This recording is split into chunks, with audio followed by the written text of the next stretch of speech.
All right, guys, here we are working on the La Piece Blue 1984 300 CD.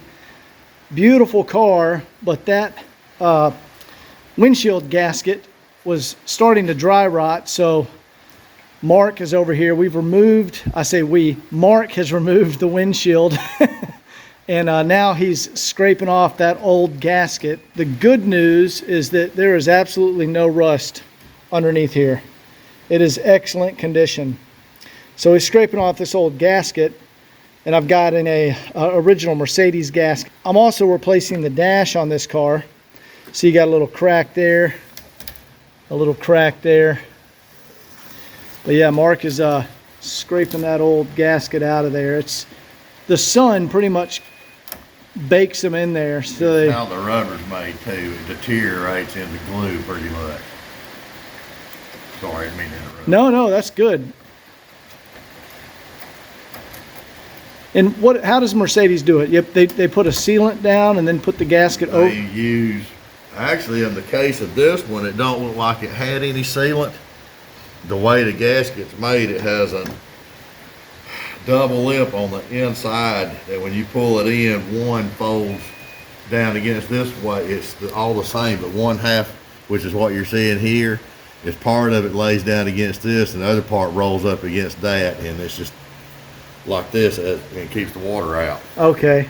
But this one, I can't tell if it had sealer in or not. It's just the way it has deteriorated. It's basically turned into tar. Yeah, it just turns into tar, and you got to scrape them out of there. I was able to get a gasket from Mercedes. They still sell the coupe gasket. Let me show that to you guys. So there's two gaskets in here. One's a sedan, one's a coupe. Here's the coupe right here on top. But there's the coupe part number. 123-670-0439. Now, if you guys try to look up a coupe gasket, you're going to also find a 03 instead of a 04.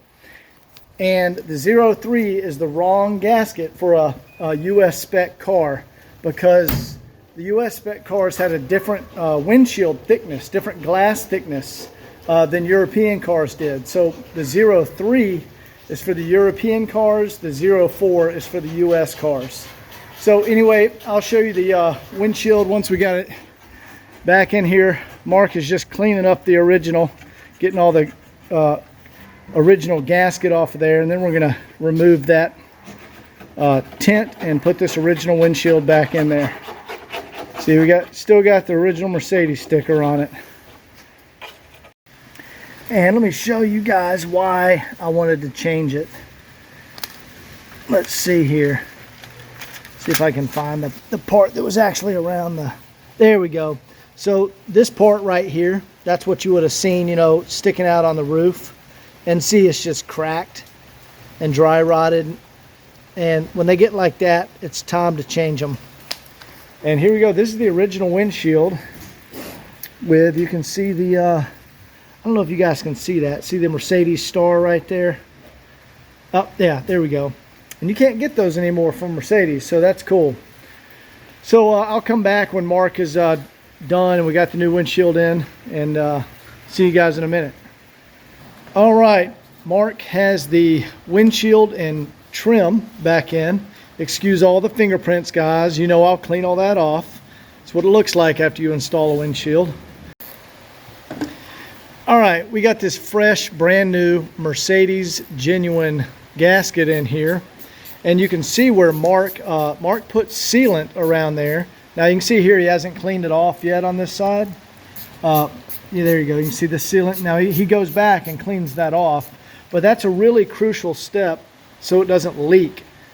If you just put in a dry gasket, it'll leak with just a dry gasket. Eventually it's going to. It may not at first, but it will. And what are you doing right now? Here, let me get around here. Okay, sorry, what are you doing? Putting the screws back in these pillar molders. Okay, so yeah, behind this little piece of rubber right here, there's 3 screws, and that allows this pillar, this trim right here to detach. And so he takes those screws out.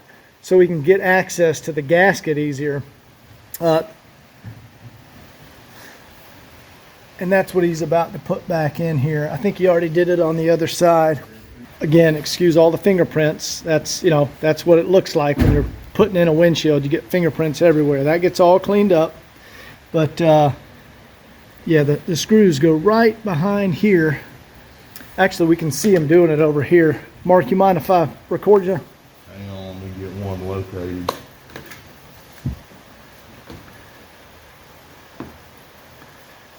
There we go.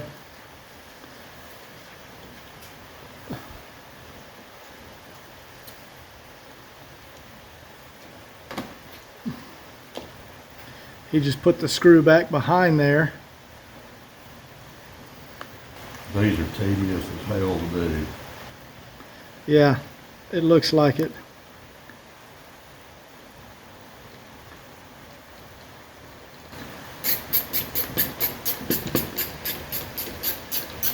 You also gotta make sure you don't get the rubber flap under the screw, because it'll tear it. That's a good tip.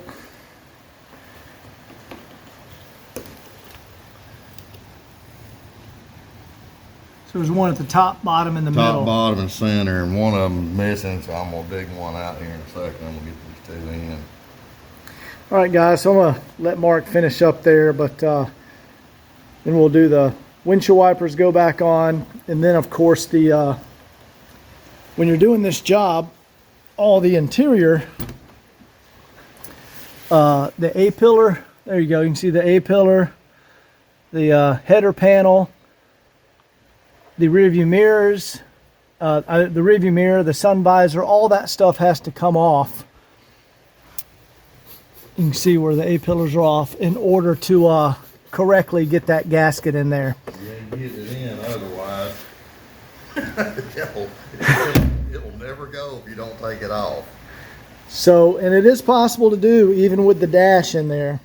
And I didn't show that on this video. I think there's another video where it shows where Mark puts the rope around the gasket and then pulls the rope out from the inside, and it tucks it over the pinch weld. So that's in another video. If you search for like 300 CD windshield replacement, you'll see that. So we'll come back when it's all finished up.